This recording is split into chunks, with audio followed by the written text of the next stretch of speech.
Ya, assalamualaikum warahmatullahi wabarakatuh. Perkenalkan, nama saya Gilang Septian Lambang dari kelas TM3C, dan saya di sini akan mempresentasikan tentang perkembangan demokrasi di Indonesia.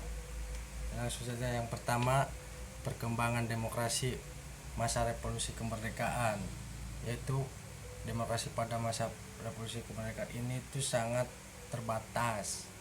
Dan yang kedua, perkembangan demokrasi parlementer pada tahun 1945 sampai 1959. Nah, pada masa ini adalah masa kejayaan demokrasi di Indonesia, karena hampir semua elemen demokrasi dapat ditemukan dalam perwujudan kehidupan politik di Indonesia. Akan tetapi parlementer gagal karena satu, dominannya politik aliran, sehingga membawa konsekuensi terhadap pengolahan konflik. Contohnya itu partai Islam, partai nasionalis, partai non-Islam, dan partai jengkol. Nah, yang kedua itu karena basis sosial ekonomi yang masih sangat lemah. Dan yang ketiga, persamaan kepentingan antara Presiden Soekarno dan kalangan angkatan darat yang sama-sama tidak senang dengan proses politik yang berjalan. Nah, selanjutnya perkembangan demokrasi terpimpin. Nah, pada masa ini diwarnai oleh tolak ukur yang sangat kuat antara ketiga kekuatan politik yang utama pada waktu itu, yaitu ABRI, Soekarno, dan PKI. Nah, yang selanjutnya perkembangan demokrasi dalam pemerintahan Orde Baru. Nah, demokrasi Pancasila dalam Orde Baru. Nah,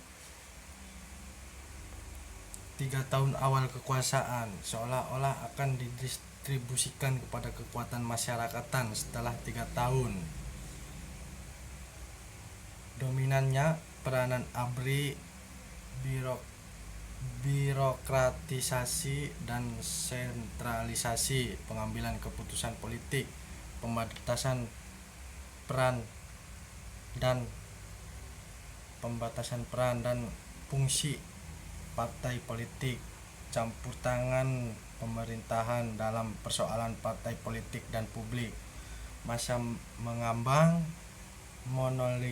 monolitisasi ideologi partai politik dan publik, monolitisasi ideologi negara, dan inkorporasi lembaga non pemerintahan.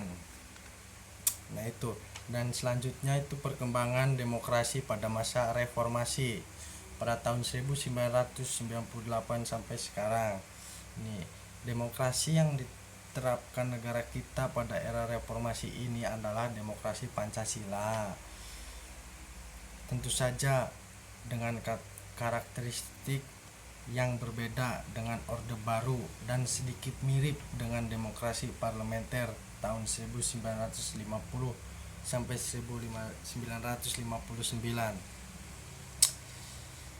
Karakteristik demokrasi era reformasi yaitu satu, pemilu yang dilaksanakan pada tahun 1999 sampai dengan 2004 jauh lebih demokratis dari yang sebelumnya. Yang kedua, rotasi kekuasaan dilaksanakan dari mulai pemerintah pusat sampai pada tingkat desa. Nah, yang ketiga itu pola rekrutmen politik untuk pengisian jabatan politik dilakukan secara terbuka. Dan yang keempat, selanjutnya itu sebagian besar hak dasar bisa terjamin seperti adanya kebebasan menyatakan pendapat. Nah, memang demokrasi era reformasi masih bisa dibilang masih dalam pencarian jati diri, tapi kami yakin suatu saat demokrasi reformasi akan mendapatkan jati dirinya. Nah, sekian dari saya, kurang lebihnya mohon maaf bila ada kata-kata yang salah apa.